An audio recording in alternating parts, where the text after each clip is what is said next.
my favorite songs are slow and sad. I don't know what's wrong with me.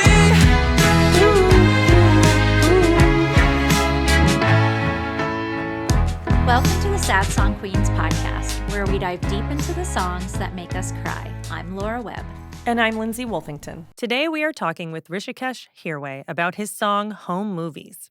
Hrishikesh Hirway is a musician, composer, host, and creator of the renowned podcast and Netflix original series Song Exploder, where musicians take apart their songs and piece by piece tell the story of how they were made. Based in Los Angeles, Hrishikesh is not only a talented podcast host, but also a musician.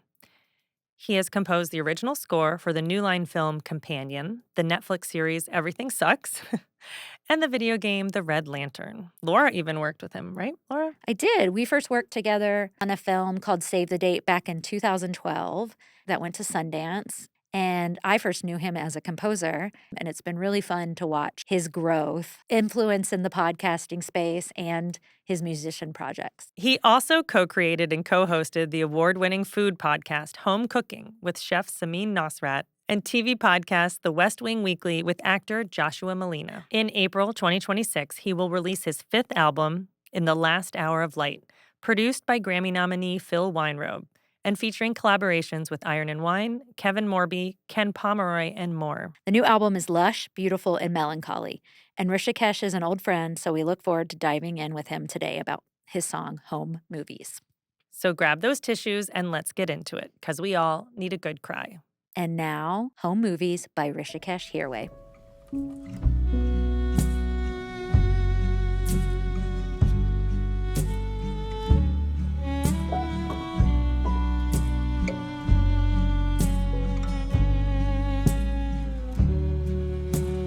Shadow in the photo, the voice off screen, the crack in the base of the bird figurine, the brass belt buckle, the trouble when I sleep, your love of the desert and the secrets that I keep. All the love you gave, and all you left behind, all the hurt still left to find.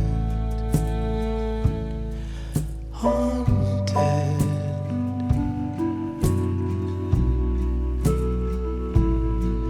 haunted.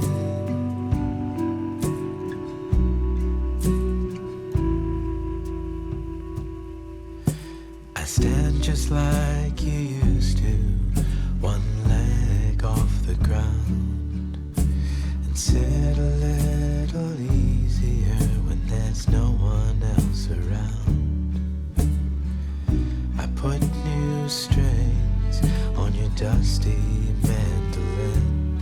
I'm surrounded by what's left of the person you had been. Haunted.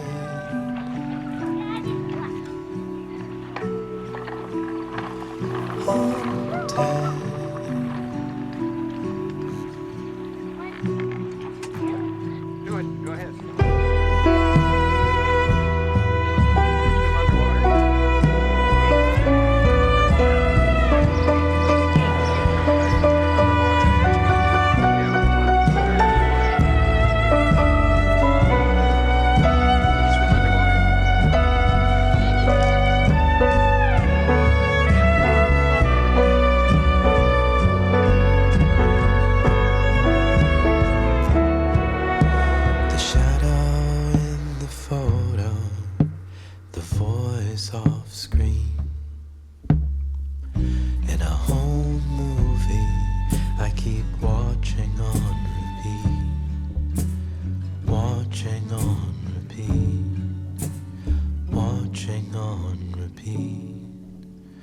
Watching on repeat, watching on repeat.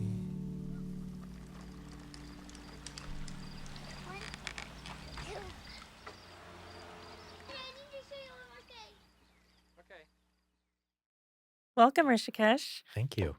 So glad you're here today. in this rainy, unusual LA weather day. Yeah, appropriate for the music, Very. though. Right? It is. You're right. Get melancholy. I It's getting know. our feelings. Is it, do you feel sad listening back? I feel a lot of things listening back. One, I don't think I've heard the song on such a nice sound system good. before. And when we recorded it, so we recorded that song live. Oh, really? Oh. Yeah, including the vocals, And including the viola. including everything. Wow. Yeah, including even the samples Yeah. that you hear. All of that happened live in the room. And so I was trying not to just think about my vocal performance, Mhm. Right. because that was one of the things I was really scared about when going to record this was just, I have to do this live, and we weren't wearing headphones. We're all just like listening to each other and trying to capture something in the moment. Well, I feel like question number one is, are these real home movie video clips that we're hearing? They are. Yeah. Okay. Of your family. No, it's actually Oh. my wife, Lindsay. Oh, okay. Oh, your wife is Lindsay. Lindsay too? Yeah, she is. EY or AY? EY. Oh, Mhm. man. Yeah. Okay, I'll still talk to her.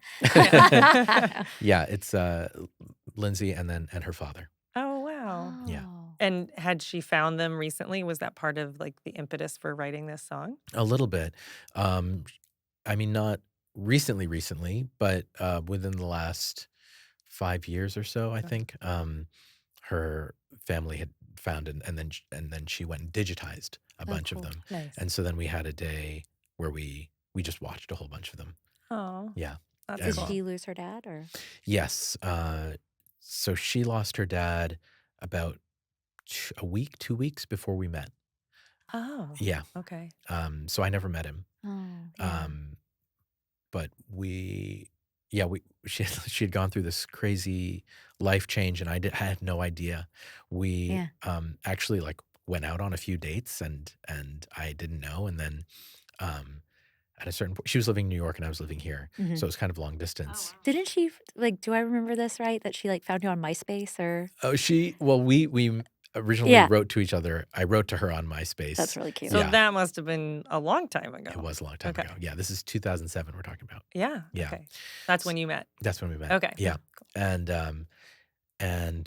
I remember, asking. There was a day when I asked her like if she wanted to be my girlfriend. Right, Like it felt totally. strangely old fashioned. Yes. But I was like, I'm just gonna Yeah.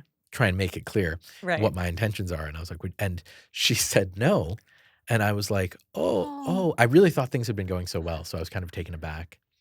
And I was like, but I think she could sense immediately. And Yeah. she was like, I've had a lot of big changes in my life, and I'm just sort of figuring things out. And I was like, oh, what kind of big changes? And she's like, Yeah. oh, my dad just passed away. You're like, what? Oh, Yeah. Yeah. Yeah. So I had already thought I'd gotten to know her well enough that I was asking that question. Yeah. But clearly there was still a lot. Right. Yeah. Yeah. Yeah. You don't get over it. Yeah. Yeah. Oh, well, was the same that you watching on repeat? Was there one specifically that was being watched on repeat? or- So that the clips from the video that are in the song, that one I just remember us watching several times, and I would see her sometimes watching it. Well, first of all, every time I listen to it, I'm picking up something different. Because last night I was like, okay, I mean, you use the word haunting and talk about like it's called home videos. So kind of that idea of being haunted by memories of somebody.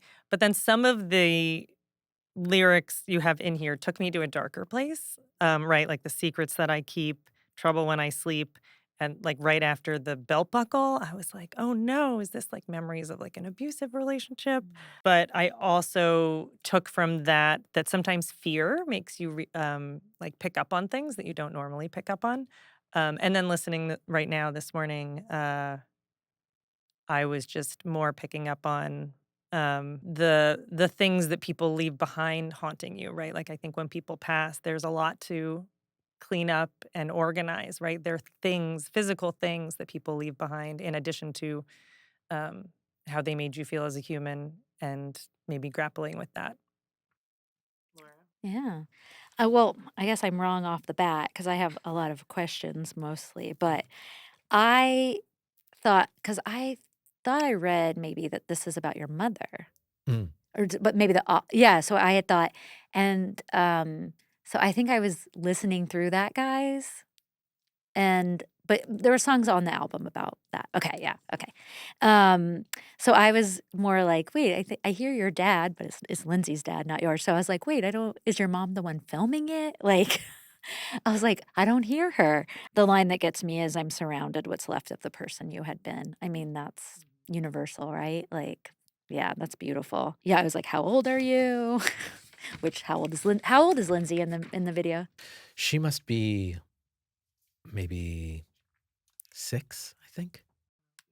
Oh, yeah, I was thinking like under 10 or something. Yes, yeah, 'cause definitely. I was wondering, because we don't see the home video, like the shadow in the photo, the voice off the screen, the crack in the face of the bird figurine, the brass belt buckle. I was thinking maybe those are in the home video, but you took that to a way darker. I know. And then I guess actually as I was listening this morning, the other thing was a belt buckle is at a 6-year-old's visual, right? Like Yeah. sometimes you're seeing the world as a little person, right? And always looking Yeah. up to people. So I know maybe I had a bad day yesterday, so maybe that influenced it Yeah, too. yeah. And then, like, watching on repeat too is maybe that, we have these images that we keep playing in our head.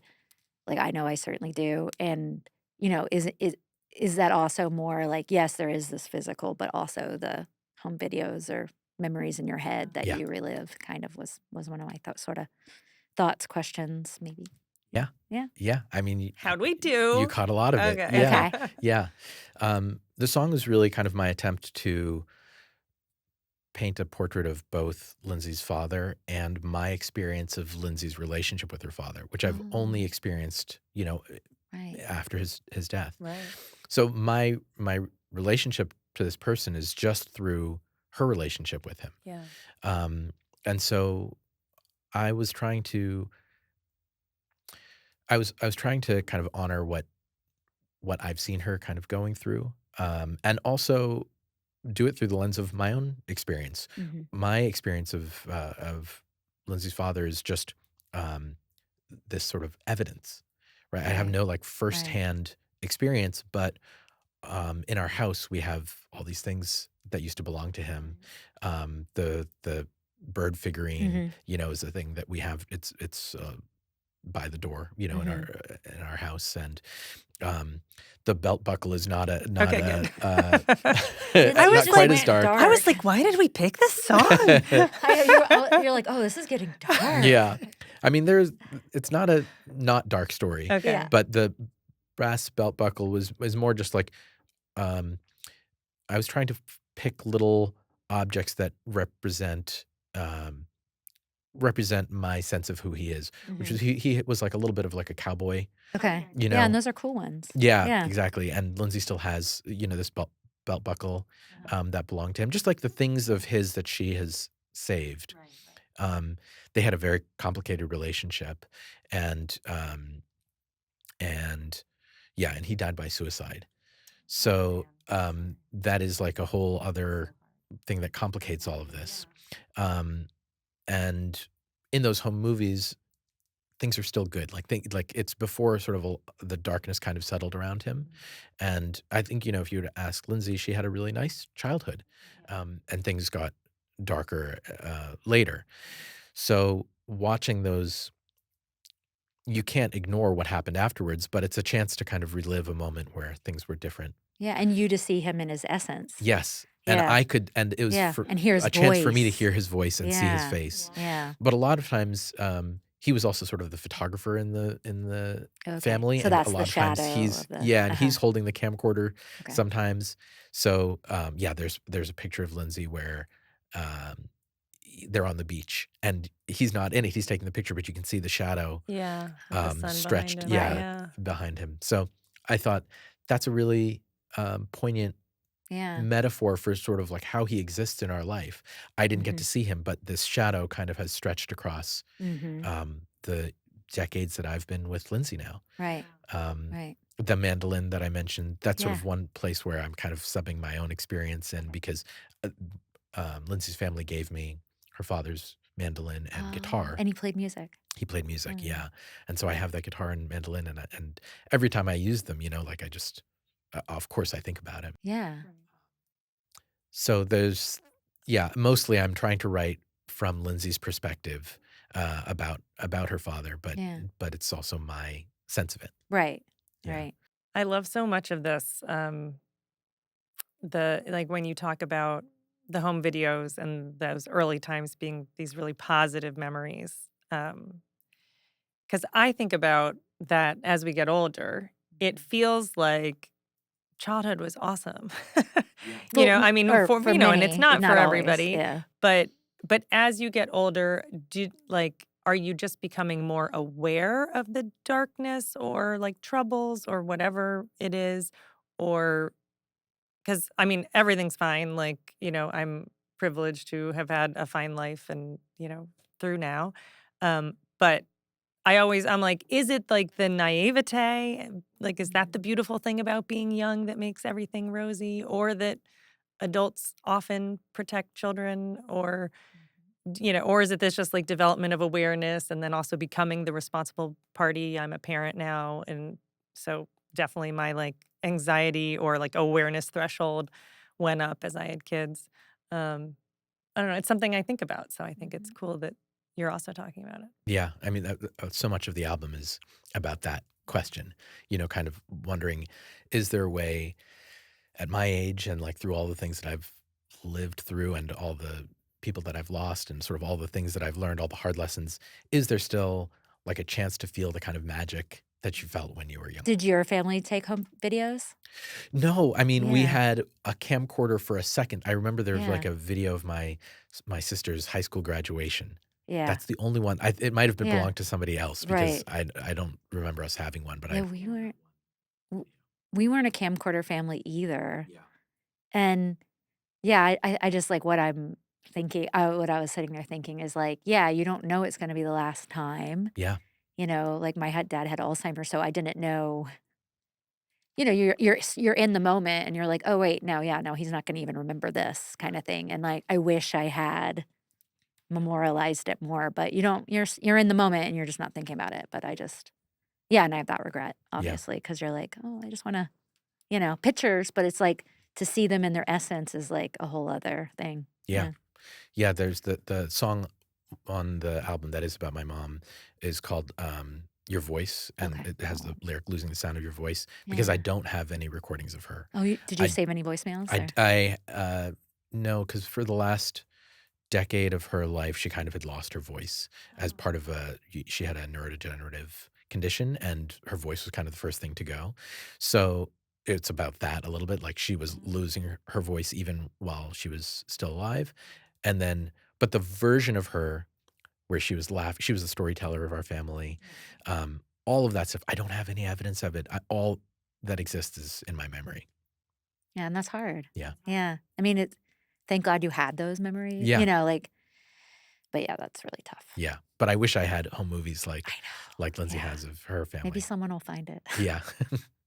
Like a relative will be like, I unearthed this. Like, is that what kind of happened with Lindsay? Is that No, they her had family? them, just I think her mom had them in a closet somewhere, and they just had been gathering dust. Mm-hmm. And then nobody had a VHS Right. tape, Right. and then Lindsay was like, okay, What? I'm gonna, yeah. I Sorry, keep a my VCR. VCR. Yeah, we had a VCR. VCR. Yeah.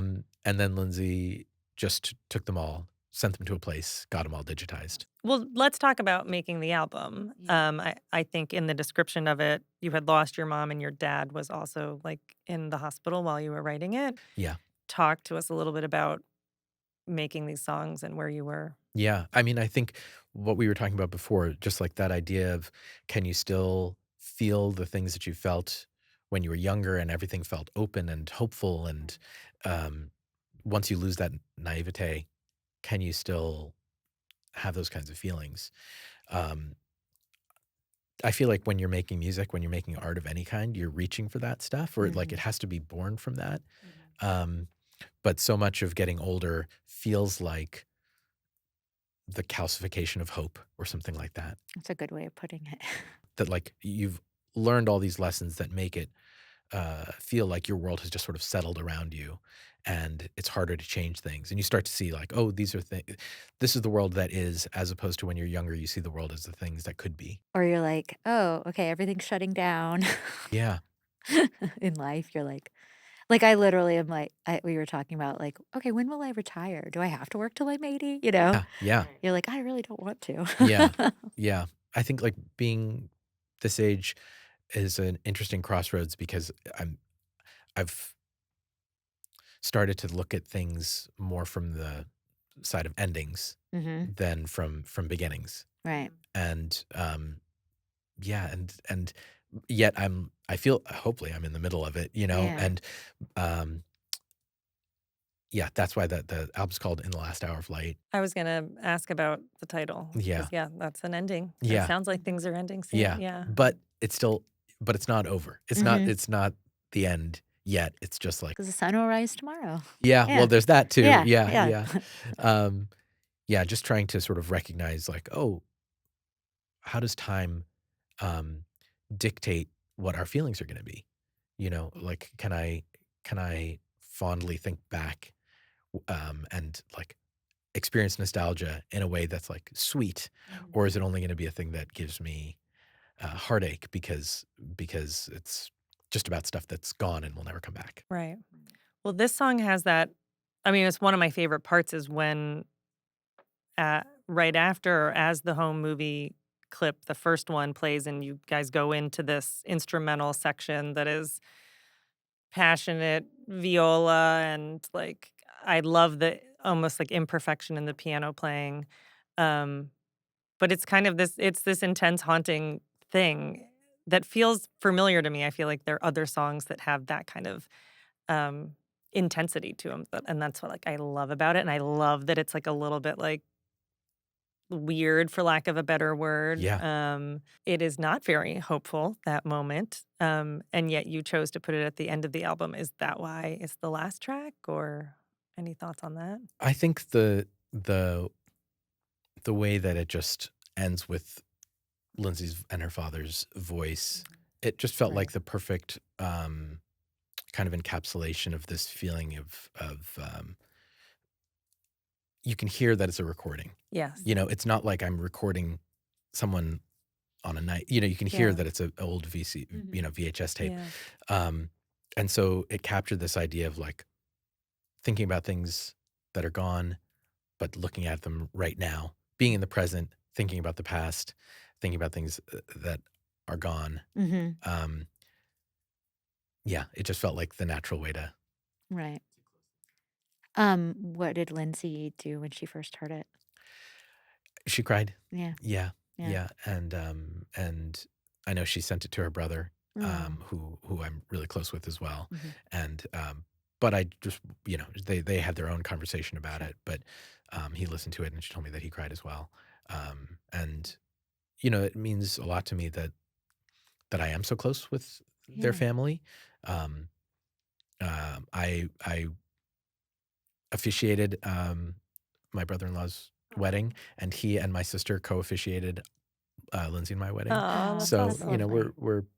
we're all really close, Yeah. and so it feels especially strange, I think, to have this hole in Mhm. the kind of family portrait Mhm. of this person who I never knew. Right. Yeah. It's hard. Yeah. It's hard. To that like intense section, what does that mean to you? Well, so the way we recorded this, as I said, was live. Phil Weinrobe, who produced the album, it was his intention to make everything feel as alive as possible and in the moment as much as possible. So I would teach the song to the band on the day that we were recording it. He was like, "Don't send your demos." I had made an entirely Oh. like produced demo with Right. like string arrangements and everything, like really Oh. that I'd spent ages on. Sure. And he was like, "No, no, no, don't send that." He's like, "Because I want to hear what the other people who are going to be playing, like what their ideas might be." Right. And I think this song is a great example of that. Um, so I played the song. I think I just played it on guitar and sang it. And we started working on the arrangement and how we were going to record it. And Phil's moving mics around and stuff. And everybody's kind of getting settled into Mhm. their different instruments. Everybody who played on the album could all play like 12 different instruments. So Right. it was kind of, there was a moment at the beginning of each song where people would be like, oh, maybe I'll play that, Oh, that's which fun. was Were Like- you like- just singing or were you on an instrument? I was just singing Okay. because I was like, if I'm gonna sing live, And something so emotional. Yeah. I was like, I Yeah. need to just focus on that.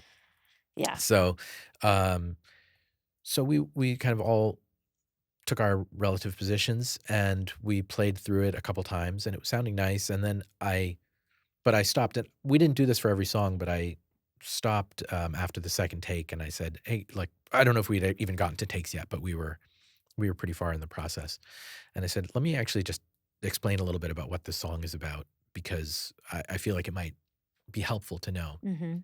And I said, this is, about my father-in-law and he struggled with depression and alcoholism and he, ultimately died by suicide. And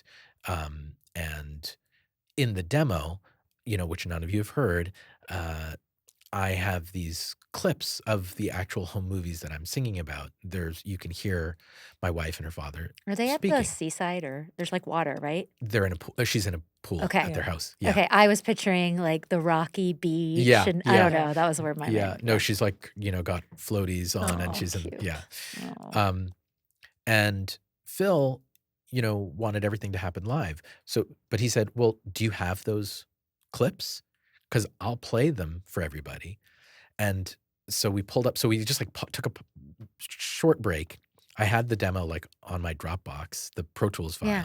So I said, yes, I have the clips. So we took them out and then he pulled them into his world. And so basically through the amps, because again, we're not wearing any headphones. We have to hear everything live. Mhm. I told him, okay, this one happens here and this one happens at the end. And so while we were playing, he let the clip play. You're like Um, scoring it. Yeah, Yeah. like live. Right. And so we're singing the chorus, Mhm. and then right before that, instrumental bridge comes on through a guitar amp that everybody could hear. Wow. They all heard for the first time. They heard Lindsay and her father have that exchange, and having gotten all the sort of background information Yeah. that I'd given them, Mhm. and the person playing piano on this is Shahzad Ismaili, who's It's just beautiful. an Oh, incredible, that's incredible beautiful. musician, and he played that piano solo that to me sounds like someone stumbling down the stairs, Mhm. or like Oh, falling over themselves or something. Like I felt like he Mhm.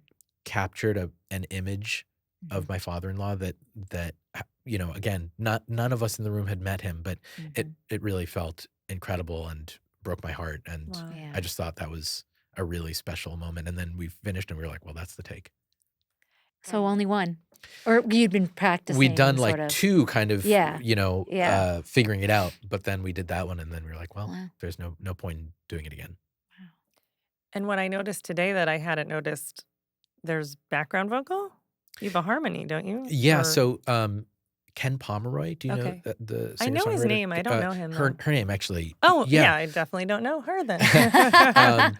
Ken Pomeroy is one of my favorite singer-songwriters, Oh. and we wrote a couple of songs together. We wrote the song about my mom. We co-wrote that together, Mhm. and she's based in Tulsa, but she came up to Brooklyn to be part of the band because since I wasn't going to be playing guitar and I was just going to be singing, I was like, oh, let me ask Ken if she can come and kind of like ghost my guitar Yeah. parts. Right. And then since she's there also, I asked her if she would just sing Mhm. basically the whole time. Oh, So her vocals are running through most of the song. Okay. Like we recorded them live. Her sitting next to me, she's playing guitar and singing, and I'm Wow, yeah. singing. Are you all harmonizing on the Haunted? Yeah, and in the verse as well. Okay. Yeah, and then we really didn't do much in the way of overdubs. We Yeah. did try to do everything live, Right. but then later I overdubbed the haunted part. and Okay. Yeah, because it Phil did feel a reverbed little. out. Yeah. And it's very beautiful. Yeah, Yeah. and I got Ken to also do that as Amazing. well. So I think in that moment there's sort of 4 of our 2 voices. Had you always wanted to start with the viola? No, It's not just- necessarily. yeah. yeah. It's We were a just. beautiful it's a great decision. Yeah, who plays viola on it? It's Oliver Hill. Okay. Yeah, cool. who's another great member of the band, and again he plays piano on the album, and he plays keyboard on some songs. Yeah, everybody was incredible. Yeah, it's really pretty. And then when we came back, I wanted his part to feel even more sort of kind of ghostly and filled out and a little bit diffuse. So I asked my friend Daniel Hart, who is a composer, and he's played on basically everything that I've made for the last 18 years, to listen to Oliver's part and then just try and double it, knowing it wasn't going to be like perfect, Yeah. and it was going to be a little, and Yeah. Oliver played in that kind of like tentative, kind of Mm. hesitant, skittish way, that I felt was really appropriate. Right. So there's actually 2 tracks of viola in there. That's really cool. Wow. And what are they saying, or is it just the essence and the feeling? Because it's like kind of In the video? in the Yeah. movie, she's saying, "Daddy, watch," and because yeah. she's trying to get him to she's trying to get him to pay attention to what she's doing in the pool, and so she's like, "Daddy, watch," and then he says, "Okay, can you swim?" He's saying like, "Can you swim?" Something, and then he says, "Okay, do it," and then it goes into the instrumental part, Right. and then at the end, it just sort of continues Okay. that clip, and she's saying, like she's saying she can hold her breath underwater, Oh. and so Oh, she's like, cute. "Okay, look how I can do this," and she is trying to count, and then she says, "Let me show you one more thing." I hear it. Yeah, I've heard She that. said, "Let me show you one more thing," and he says, "Okay," and that I thought was, that really killed me. Just that idea of like, we always want a little bit more time with them, Mm-hmm. and and he's fading out as he says, "Okay." Yeah, that's really a really beautiful choice. Yeah. It's so fun, like it's natural. It's what happened in that moment, but it's also so typical. Prophetic. You could, Yeah. but also just like you can imagine that in any movie Mm-hmm. or TV show too. Like Mm-hmm. this scene is part of everybody's life. Yeah. Mm-hmm. We had several to choose from of sad songs on this album, and we were thinking about Charlie. C is for Charlie. C is for Charlie. Charlie, short for Charlotte. Oh, yeah. Charlie. Okay, I'm like, Sorry. I get like every song title wrong. It's like I can't hold I don't know, it doesn't stay in there. And that one was definitely a contender. You had told us when we were talking that it's about the child that you would never have and Yeah. making that realization, Yeah, kind of. yeah. And had you not, like, in that moment, were you picturing her and like you always thought it would be a daughter or? Yeah. Yeah. Yeah, I mean, I think I kind of knew that I wasn't going to have kids for a long time. I felt like that wasn't going to be part of my story. And when I first met Lindsay, I told her that. I was like, "Hey, I don't know how you feel about this." And she said, "Yeah, that's fine." And I think years later, I remember being surprised. I think I overheard her at a dinner party that we were at or something, where she said, "Well, I think if Rishi wanted to have kids, we probably would." And I was like, "Oh." So she really was like more ambivalent about it. Mhm. And that was kind of just like our story, and Yeah. it wasn't an issue. Mhm. And then as we got older, I think some just like biological stuff kicked in for Lindsay, Mm-hmm.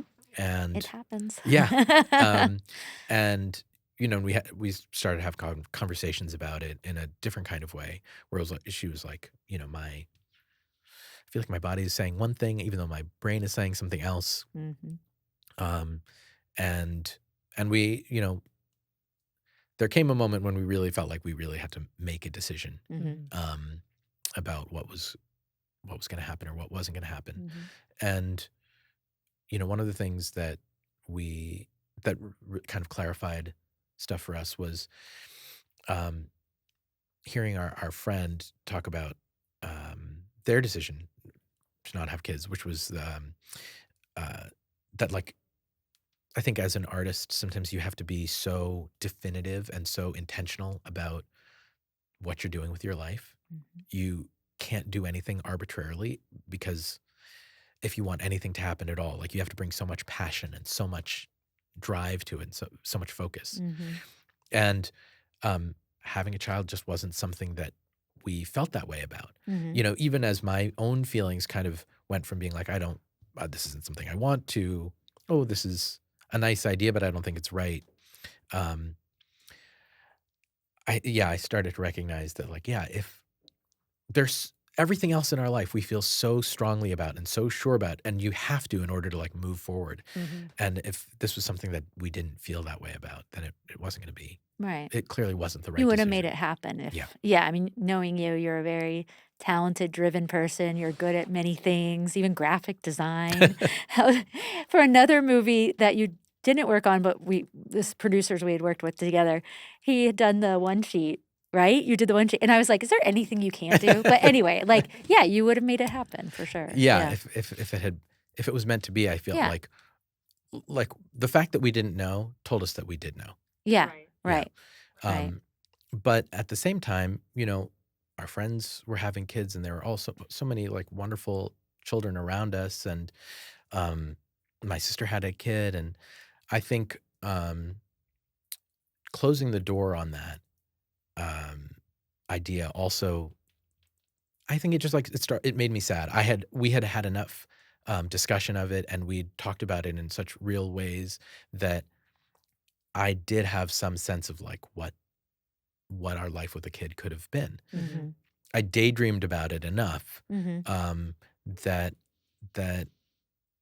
I could imagine what that reality was. Mm-hmm. And it's the kind of decision that you can only make once. So in the song, I'm kind of allowing myself to marinate a little bit in the daydream and in the feelings that brings up, knowing that like this isn't going to happen, and just sort of like letting myself kind of grieve this path that we didn't take and all the things that I lost because of it. I think that there are a lot of things that my life has because of the life that we have that wouldn't be there otherwise. But it was just a chance for me to be like, okay, let me not look away. Let me not try and avoid the question. Let me actually like confront this feeling and be like, what would this life be? And for some reason, yeah, in my head, if we'd had a kid, it would have been a girl, and It's a cute name too. yeah, and Yeah. I just really loved. I love the idea of like a girl's name that can be nicknamed into a boy's name, and so Charlotte, Charlie. That was just something. It had been tucked in the back of my head for ages. Like probably before I even met Lindsay. Right. Yeah. Yeah. I have a niece named Charlotte, and when they thought that they would nickname her Charlotte, Charlie. Charlotte. Charlotte. That's a good one. But she's Charlotte to this Yeah. day. Yeah. If anything, she came up with her own name.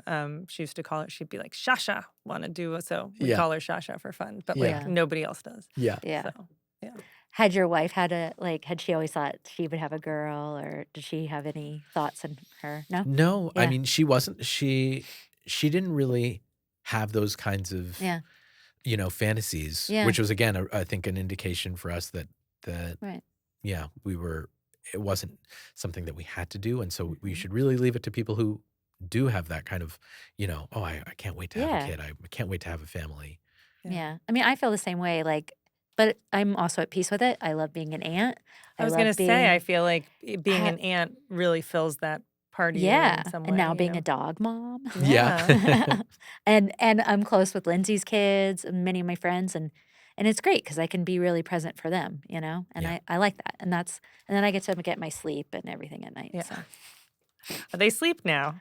Yeah, yeah. But that's true. but to that, I mean, I think it's a decision probably not a lot of people talk about. People Yeah. talk about like having kids or struggling with fertility and all this stuff, but the choice to not have kids, it's interesting. It's like an assumed thing, but it was something you actually thought about, went through the should we not, and made a decision. And I do think raising kids is really hard. So I think in a lot of ways that's smart, right? Like, I mean, inherently, I think even if something happened by accident or whatever, you would love your kids, but it's a lot of work. So it makes sense to think about it before you do it. Yeah. Yeah. Yeah. And so I thought it would be interesting to frame it as a conversation between me and her. Mm-hmm. Yeah. It's really beautiful. How did you stave off? Because I feel like that's the default question of like at a family reunion, whatever. When are you having children? So Yeah. you must have just been getting that. Yeah. You both were getting that, I'm sure, for so Yes. long. Yeah. Yeah. And, we would get people saying like, oh, your child would be, because we're an interracial couple, Yeah. people would be like, oh, your child would be so beautiful, and which is a weird thing to say, but I guess it's a compliment, Oh yeah. but Yeah. that's, But yeah, it's yeah. And so thinking about that too, that's where the line in it, people pull us aside to talk about your eyes. The color's hard to describe. They're half your mom's, half mine. Right. Was from those kinds of conversations where people are like, when are you going to have kids? Oh, I don't think we're going to have kids. But your child would be so beautiful, Let's like talk about all the awkward things that people say that they mean well. Because I know like when you're grieving or when you've lost somebody, like Rosie Galan has the blog after losing her husband, like she was like, all the phrases I really hate to hear, like, please don't mention them. And you totally agreed with them. Oh yeah. Yeah. And I've probably said half of them. Well, you know what yeah, I and mean? then like sometimes until you go through it, like Yeah. I now realize like I really like when people told me stories about my dad because it just also kind of reaffirmed my view of him and that he showed up that way and the whole Yeah. like to other people, and I was like, oh, I want to make an effort if I knew or I remembered a story they told me because maybe I never had the pleasure of meeting their parent or whatever. I found that really comforting. So I'm like, oh, I never would have known that before, thankfully, but now I want to do that kind of Yeah. thing. And it's like until you go through it, you don't. Yeah. Yeah. Yeah. One that I remember that it's really hard to not say is I can't even imagine. Mm-hmm. Because I lost my house in the Palisades fire, and people would Oh, say yeah, that would to you? me too. But I don't mind it. Like, I'm like, I know. I can't imagine it either, but it happened. Mm-hmm. I don't know. What are other things, or what are other things people say to you as a couple that doesn't have kids? That's like, oh my God. Yeah, Please, what are some of let's the- do let's hear PSA. Please don't say. Yeah. Yeah. No, I mean, I think it's fine. It's really no big deal. I think it's just sometimes when an aunt asks you for the fourth time, you're like, no, it's not a when Right. question Yeah. or an if question. It's not really a question at all. Right. And so we would appreciate if you just sort of like, we can just drop it. Yeah. I Yeah. know. And you're like, Yeah. and they're elder and you want to respect them, but you're like, oh my God. Yeah. Yeah, I think I've told you this, Lindsay. Like sometimes like I'm single and not married and I'm good with that. The only time it ever is like, ugh, at weddings. Yeah. And it's like strangers and they're harmless, but you're like, I don't even think about it, Yeah. But then it's like, oh God, okay. It's interesting. I also think I went to a wedding this summer, and I hadn't been in like all my friends got married like 10 years ago. And I actually felt like it was, this is kind of on the opposite thing, but it's really good. It felt really good to go to a wedding as a married couple and remind yourself of why you did it in the first place. Have you been to a wedding and felt that way? Well, for our wedding, actually, like for the speakers, we asked 3 of our friends to sort of, instead of doing readings, to just talk about their experience as married Oh my people. gosh. I mean, that's opening an interesting Pandora's box. Yeah. Hopefully, did they keep it positive? Yeah. I You chose properly. Yeah. They're like, don't do it. And we asked them to do, sort of each speak from their relative, history in their marriages. So a friend who had been married for 2 years, a friend who'd been married for 9 years, and then another friend who'd been married for 20 years, and sort of like what marriage looked like from their perspective. Because I think that exact perspective that you're talking about, bringing to someone else's wedding, we wanted that. We wanted to kind of give voice to that. Yeah. So we could kind of see a little bit into the future. That's great. Any good takeaways in those speeches? Your wife's always right. Yeah. Yeah. I mean, I That's mean, you true. can't Yeah. hammer that home enough. Yeah, Just I mean, kidding. I'll give this now. Yeah. Actually, the first person to speak was Mike Mohan. It was, Our mutual who friend. was a director we worked together on Save cool. the Date. Yes. And that's how we first met. Yeah, exactly. Yeah. So at the time, Mike had been married for, just 2 years. Now I think he's, coming up on, must be 17 years or something like that. So I think it was, I think there was something also nice about the sort of 3 different times, because it also just kind of gave a sense of how relationships evolve and just, like what it takes to, I think patience was the thing that was stressed sort of the most. Right. Interesting. Yeah. In some ways, the folks who had been married for 20 years, like I gave their words the most weight, because it's like, Right. well, how did you do it? Like, Right, how did you get right. this? Right. And I think the idea of sort of savoring the sweet moments was really important. I think going back to sort of the stuff that we'd been talking about now being this age where, yeah, Lindsay and I have been together for almost 20 years at this point. Wow. That idea of making sure that you can still feel all the excitement and joy and things from when you were first together is both difficult and also important. So how did Yo-Yo Ma volunteer to be on the album? And what song is that one that he's on? It's not on this album. Oh, it's not on this Yeah, one. yeah, that was Okay. from the EP from a Okay. few years ago. Okay, Yeah, that's why I yeah. was like, oh, okay. Yeah. How did that come about, though? So I was talking to him in advance of this like event that we were going to do, and his team had reached out and said, "Hey, like he'd love to just connect, beforehand." And I was like, "Sure." He'd been on Song Exploder at that point already. He'd been on Home Cooking. Yeah. So I'd talked to him a few times. And for Song Exploder, he like came to my house, so I'd spent some time with him. Yeah. And so I thought I was moderating this conversation. I thought we were going to just kind of go over stuff. And so we got on Zoom. This was in 2020, and he was in Massachusetts and I was in LA.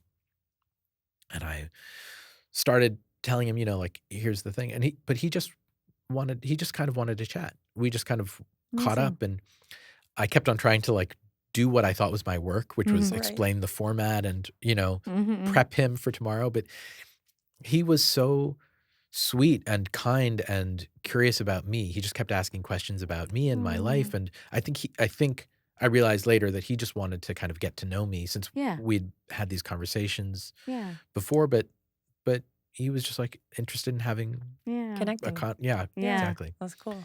So we started talking, and the theme that I had sort of chosen for this conversation we were going to have was about creative longevity and the idea of kind of like, how do you maintain a career like he's had for the decades that he's done it, and how does he find the sort of things that make him excited after doing so much, something like that. And he was like, well, let me ask you, like, what about you? Like, how do you see your life? Like, what do you want to do in 5 years? Where will you be in 5 years? And You're like, wait a second, I'm interviewing Yeah. you. Yeah. And it was such a kind thing to say. And I answered him honestly. I said that, like, at the time, I had not yet released any music of my own since starting any of the podcasts that I'd done. I didn't realize that. Yeah. I'd done these, like scoring gigs and stuff like that, but I hadn't released any of my own songs. And I told him, I was like, I had struggled for a long time with writer's block, which led me to making Song Exploder. And then it kind of kept me in that place, because I felt like every time I felt a small instinct, maybe there's a song coming, or maybe I could try and write a song, a sort of form of writer's block would show up, where I would say, well, what's the point? Who cares? Who cares about this? Especially when in the rest of my life, I spend my time serving the stories of these incredible artists, folks like Yo-Yo Ma, like just incredible musicians and songwriters. Who wants to hear some of my nonsense when shouldn't I actually be doing this? Maybe what the world wants from me is just to be telling other people's stories. And that sense of obligation to other folks, hey, I've recorded this, now I have to put it out. I have 2 weeks, 3 weeks to turn this thing around. And there's always another item on the to-do list of making the podcast versus the kind of open horizon of writing a song. Right. We're like, is it done? Am I done writing? Who knows? Right? So in the moment-by-moment decision-making, I always turned to just working on the podcast instead. And so I said to him, my dream, I guess, within 5 years is to try and find some way for myself to exist as an artist again, to be able to like connect with that part of myself and And it's like give it enough space. 2026, and Yeah. you did 5 years, Yeah. pretty much. Yeah. Yeah. And so he said, well, he's like, we were over Zoom and I have a cello, and he was like, I can see your cello. And he's like, so what if you were to write a song and in the song you wrote a cello part that you wrote for me, because now you'd have an obligation to me. Yes. If Wow. obligation is the thing that's motivating you, Yeah. now you owe me That's so generous. this I part. love this. Yeah. Oh, that's He's your so cool. Yoda. Yeah, it was I mean, incredible. more than. But Yeah, like Yo wise Yoda. words. Yeah. Yo Yoda. Yeah. Yeah. Yo Yoda And- Ma. And how long till you wrote that piece and got it back? Like, was that Yeah. like a 24-hour turnaround? You're like, why, yes, Yeah. I will write you a song. It was actually really just a completely strange set of circumstances, because that same week, like, I ended up writing the song that he played on. And it was because of a dream that I'd had. I had a dream about my mother, and it was this was just a few weeks after she had passed away, less than a month. And I had this dream where we had this conversation, and I woke up from it with this feeling of just like, this is what my relationship with my mother is now. That it's having a conversation like that with her in a dream is kind of like the most real way that I could have any kind of interaction with her.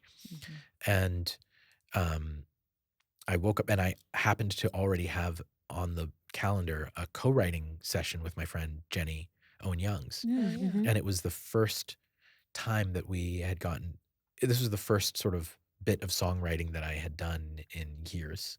Wow. And so I kind of just carried that idea for that song from that dream to Jenny. I said, this is this thing that just happened. I think I'd like to write about it.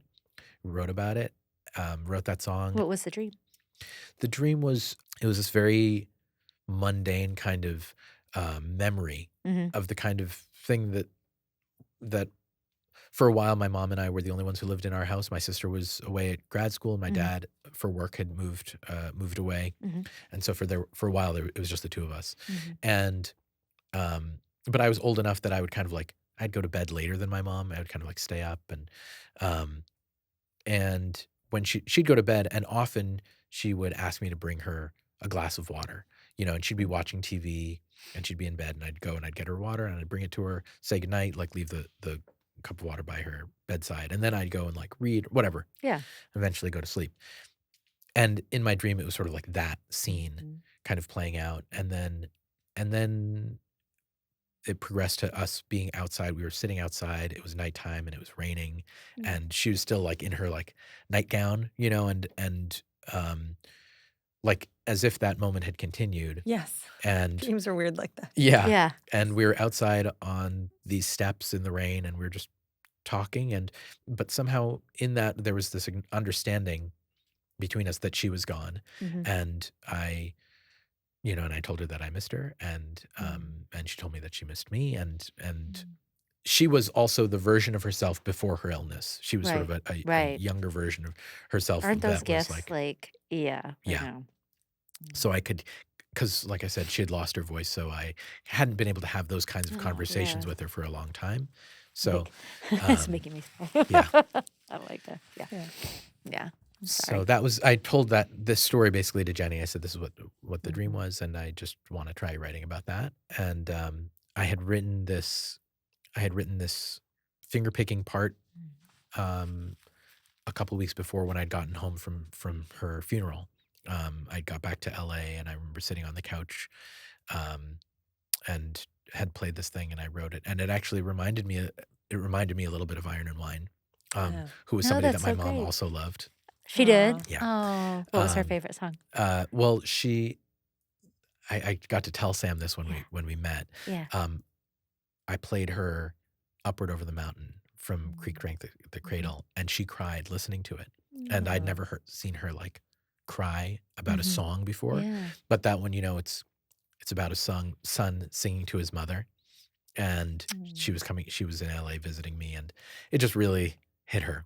So I got to tell him that story when I met him.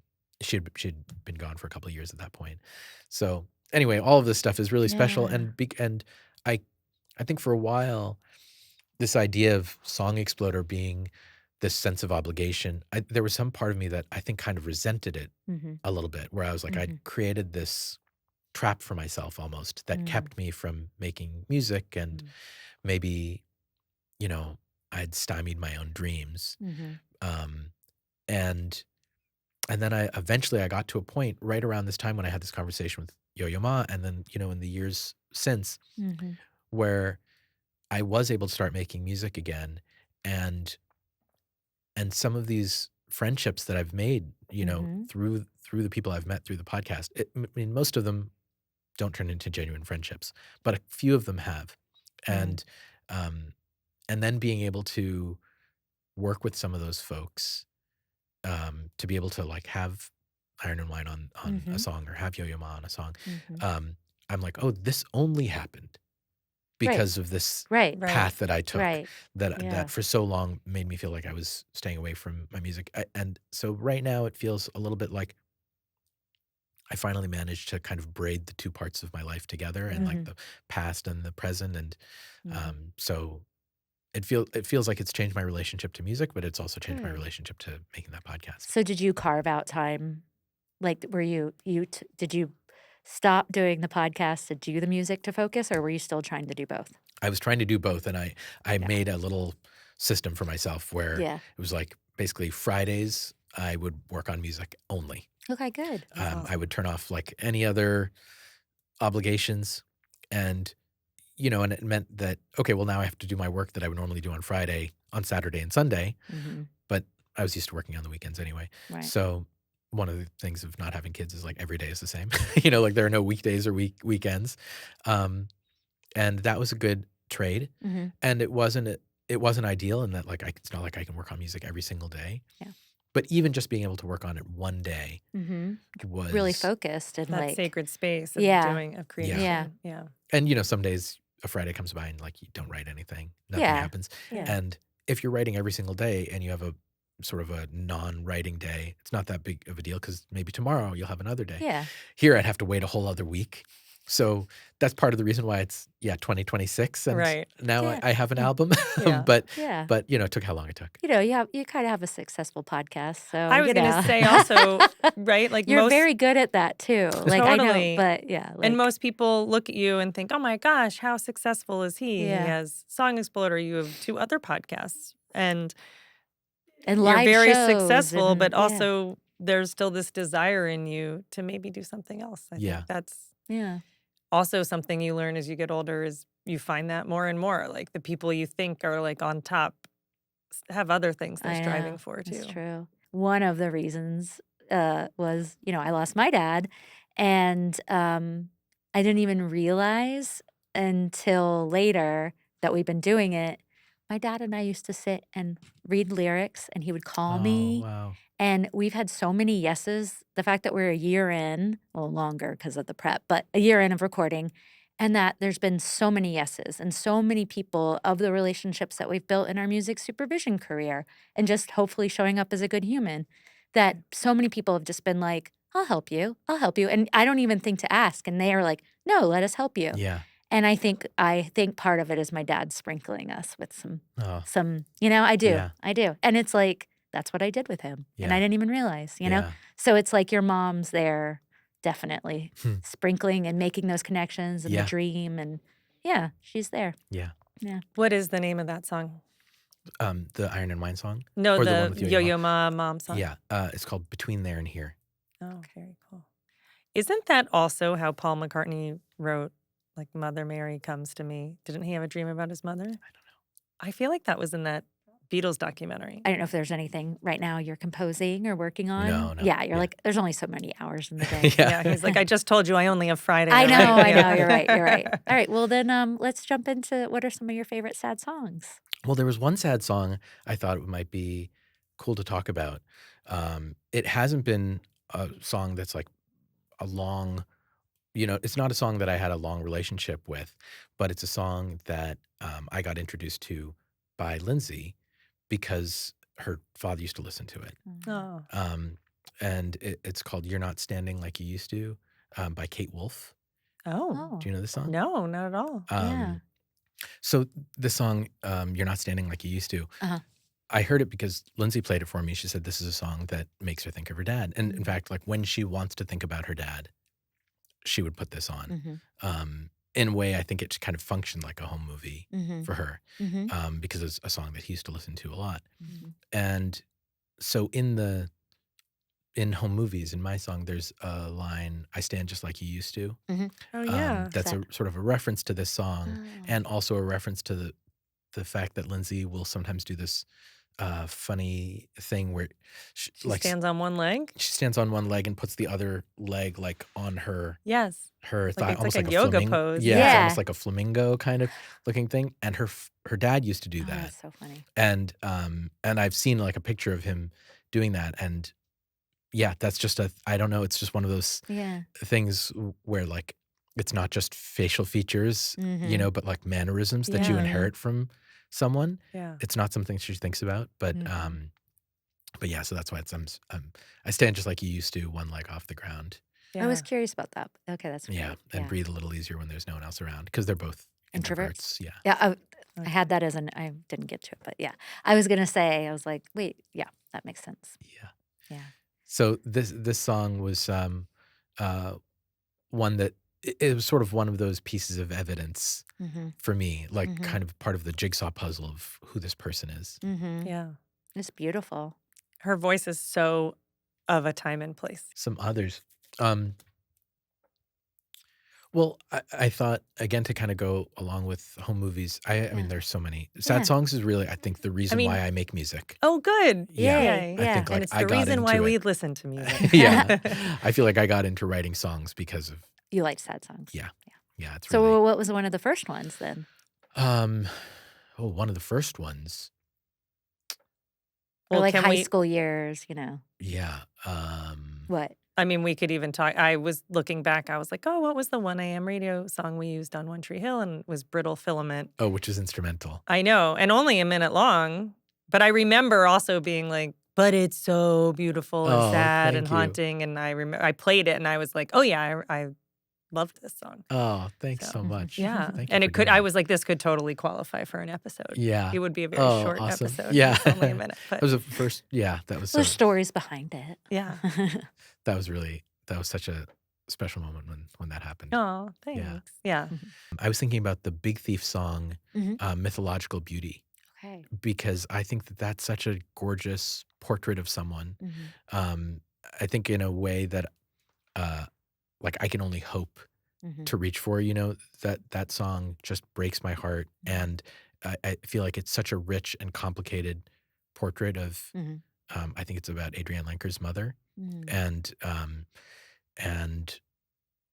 the way that it's wrapped around sort of seeing her mother as a young person, like probably seeing her around the same age that she is when she's writing that song.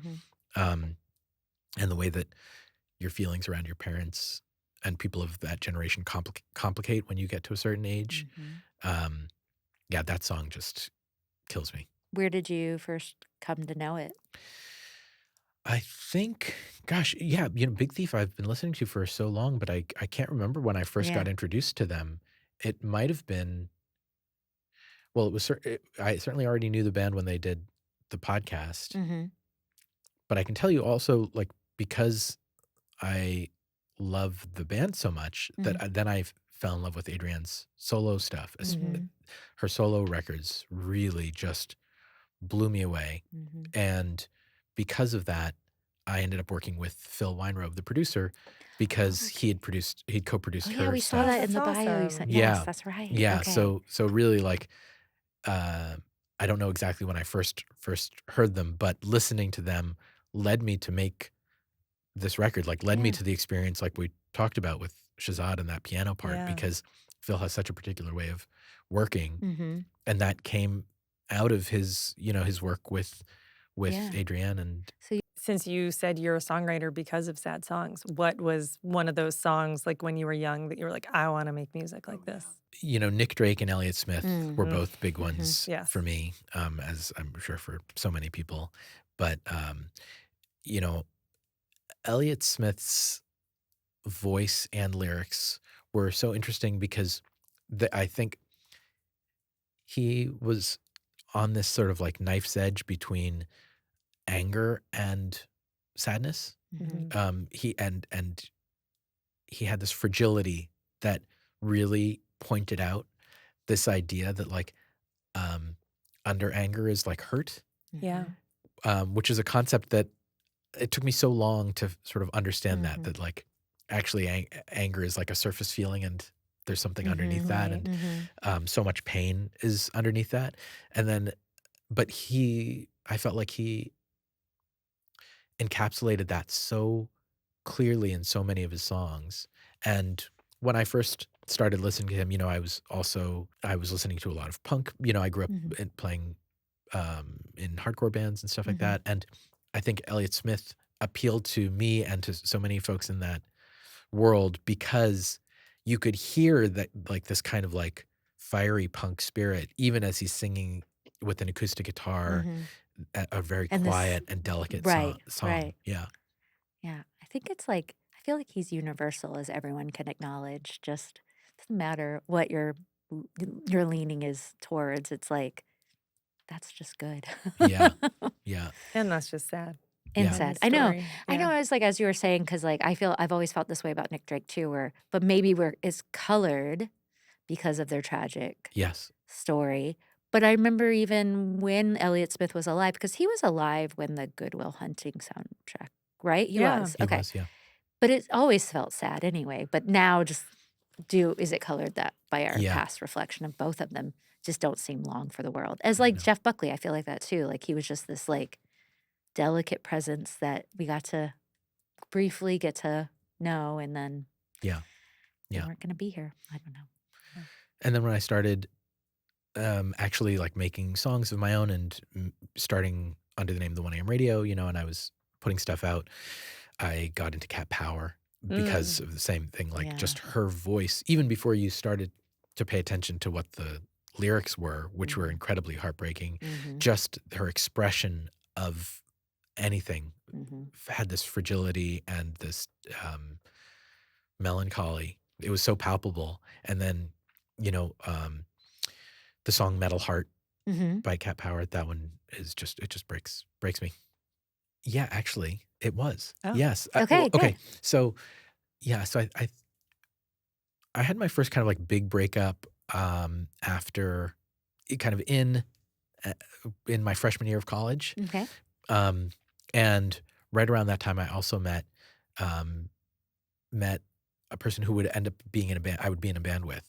We met because he saw that I had like my drumsticks in my bag, and I think I had like a Fugazi patch on my bag Key as well. indicators. Yeah. Yeah. And he was, from DC, and Oh, nice. and he was like, do you play the drums? We were like sitting next to each other in the computer lab, and and- computer lab. yeah, and we ended up talking and playing music, and on one of the first bands that he showed me, like one of his favorite bands, was American Music Club.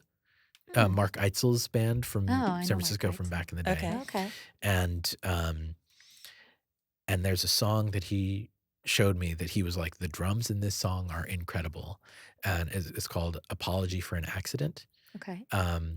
And that song is just brutal. There's the bridge goes, "I'm an expert in all things that nature abhors. Your look of disgust when I touched your skin. I try and figure out what the world needs me for, so I replay the scene again and again." Oh. And I definitely listened to that song a lot in the days of my breakup. Like he was like, "I really love this song," and I was like, "Yep, that is now mine. That is," I'm like putting Yeah. that in the Yeah. Right. hard drive, and Yeah. It's a love language to share those songs. Yeah. Yeah. and again, like the way that Mark Eitzel's voice sounds in that, he just sounds like a man who's broken, just kind of in general, the way he sings. And yeah, everything about that song just feels like something falling apart. So that was a big one, and that I did have that kind of in mind, also because that idea of like replaying a scene again and again is kind of like the end of home movies, and the idea of kind of intentionally choosing to, like haunt yourself with a memory to say like, I'm going to relive this on purpose. What song did you bring in today that like Hrishikesh Hirway of Song Exploder thinks is the saddest song ever? Oh, Mm. like that you think like as if that's Well, you have a distinction of having a music podcast, so you're kind of an expert in music. So what do you think is like the saddest song, Oh, right? yeah. and you don't think No pressure. these other ones don't qualify? No, they right. do, but I'm curious knowing that might be the perception what you bring rather than this personal anecdote. Oh, I mean, Oh. I would like to think there is no distinction. Okay. I don't feel like I step not a into some other character. persona, Yeah. or anything. No, but you know what I mean? You're like, I don't know. Okay. Well, no, Great. Then you just stand by your choices. Yeah, because yeah. of- Great. Love it. Yeah, He's like, this is a separate person. yeah, yeah. I don't think there's no like performative choice. Sure. I think. You're more Okay. pessimistic on a Song Exploder. I'm just kidding. No. Do you think that like people are like, well, what is your favorite sad song? And we're like, well, there's not just one, which is why there's a Yeah. podcast about Yeah, it. Yeah. there's so many. Do you feel that way too? Oh, absolutely. Yeah. Yeah, it was very, very hard to Yeah, to it narrow is. down the selection, even just to the ones that I've already been talking about. Okay, then here's a question. Is there any song that you think is sadder after having done an episode about them on Song Exploder? Oh, that's a yes, good question. absolutely. Good job. And I think also I over-index on sad songs Okay. on the podcast because those are the ones that I gravitate towards. Right. One of the early episodes of the show from the first year of the podcast was an episode with the Long Winters, John Roderick from the Long Winters.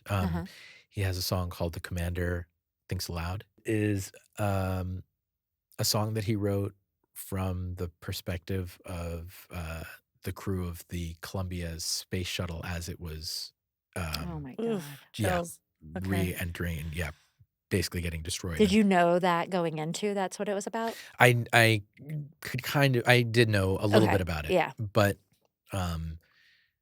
which was part of the reason why I wanted to Yeah, do the episode yeah. about it. But then hearing him speak about it and the way that they kind of realized it, just really, it was an episode that like afterwards, when you're editing, you think you have this kind of like objective resolve. You're not in the moment or whatever. Mhm. But like I often find when I'm editing the show, I will get choked up listening, listening back to things. And like I'll be on my fourth listen or like, deep in some like Pro Tools transition cut, whatever, trying to mix the drums and it's still getting choked up. Mm. This was one of the first times that I had experienced that Mhm. was working on this episode. And, but the end of the song just has this refrain of the crew compartments breaking up. And he just sings that over and over again. And his like voice goes up and his voice is breaking as he's doing it. And yeah, that was, I think, the first time that there was an episode on this show where I was like, oh, this is going to make people cry. And people would, Yeah. would write in Yeah. and say that Yeah. they did. And then like, I think one that caught a lot of people by surprise, including me, was the episode about Closing Time by Semisonic. Yes, which is one of my favorites. I think that was my intro episode to Oh, really? Song Exploder, actually. yeah? Yeah. Did But you find that the song is sadder or like more emotional? Maybe sadder isn't the right word, but Yeah, more emotional. emotionally loaded. It's so funny, right? Because you always wondered about the lyrics, like, these doors won't be open until your brothers and your sisters come. And you're like, well, that was weird. Aren't we in a bar? But it's about his wife was pregnant when he wrote it. And then, yes, like, it was a chill moment. They heard it as they left the hospital, bringing the baby home. Oh. Was after there? months in the NICU. Yes. Oh, yeah. Yeah. Oh. Like just this whole, I don't know if I cried, but I remember loving the duality of it. Honestly, I am a Semisonic fan, a Dan Wilson fan, so I was in from the beginning anyway. Yeah. But it was such a great story. Yeah. Mm. Yeah. I forgot had about no the idea. NICU part, but as I was like talking, I was like, wait, there was something in between, wasn't there? Yeah. Mm. And he would like go to the studio and he played that piano that had that kind of like, Yeah. yeah. He was trying to make the album while he's sort of shuttling back and forth between making the album and visiting his daughter and his wife in the Right, in the hospital. hospital. And, Was the baby okay? Yeah. Okay. Happy ending. Okay, good. Yes. I mean, Which met also her. is I've makes met her. it sad, right? Because Yeah. it's like, yeah, I've spent time with her. Yeah. Yeah. That's a scary Yeah. time. So, yeah. Yeah. I had no Um, idea. Yeah. Wow. You should Okay. listen to I that. know. And then you listen to and you're like, I didn't know that, and Yeah. like Exactly. it colors so much more. Yeah, Yeah. I think so. That's really cool. We listened as a family too. Oh yeah. And probably like, it was probably like 2020-ish, right? A little earlier than that. Okay. Yeah. Well, we may have discovered it a little late. We did a lot of road trips driving to do like hikes or whatever. So maybe it was before that, just driving to Pete's sister's house. Yeah. But I think it was towards the end of the 2019. kids would have been young though, at like 6 and 8. They enjoyed it too. Yeah. Yeah. Wow. Yeah. Yeah. And it's still like that song. So when we go on road trips, like you got to like temper everybody has a music opinion. So sometimes we rotate choices and other times I just choose. And I have to I carefully intersperse like songs that we all know we love. And a lot of them they've learned through the episodes of Song Exploder that we've listened to. Like they didn't know Franz Ferdinand Take Me Yeah. Out until we listened to that one. And then they liked it. Don't Dream It's Over is one of my son's favorite songs. Yeah. So I think we liked it before we listened, but it definitely took it to another level for Yeah. him. So We could have done a whole episode that was just let's talk about the episodes of Song Exploder where I've gotten choked up or cried during Yes. Well, making maybe we'll it. just have to have you Yeah. come So back just- for that. well, right? just list Yeah. them all right now really Yeah. fast. Yeah. Well, I remember one that was very emotional for me was when I had Billie Eilish and Phineas on. Oh. I was getting choked up over and over again, listening to them as I was. I interviewed them separately. Oh, you did? Okay. Yeah, back to back, Mhm. maybe even on the same. I think on 2 separate days, Mhm. and then I was cutting them together. But to interview a brother and sister and Everything I wanted. Yeah. yeah. So it was everything I gosh. wanted, which is about the two of them. Yeah. In the chorus, it's about the two of them, and kind of being there for each other. I can't talk about it. Aw. Yeah. And so to interview a brother and sister talking about their relationship, and it exists in the bones of this thing because they wrote it together and they made it together. Mhm. It was just would get me every time because I'm really close with my sister. Yeah. And so I was cutting it together, and the song is so beautiful. Mhm. And so that one I kept, and I remember, so at a moment I called my sister and I was like, hey, I'm just going to play this for you over the phone. I was getting choked up. And so I was like, I need to share this with my sister because this is part of the reason why I'm getting choked up. Yeah. So I called her, played her that part, and she was like, oh, that's really beautiful. And I was like, isn't it? I don't know if she got the same thing that I got because I'm playing it over the phone or whatever. Right. But we had a nice little conversation, and then we hung up the phone. And then 2 hours later, she called me back, and I was like, hey, what's going on? Is everything okay? And she was like, no, actually. And that was the night my mom passed away. And that was her calling me to tell me that she was on the way to my dad's place. Oh my gosh. And so then the rest of that night was I was on the phone with them, and then they went to the hospital and talking to the doctor and then finding out. And then I immediately booked my plane ticket to go that night. There was a red eye, and so I flew back, and then I have a 6.5 hour flight, and having no other idea of what to do with myself.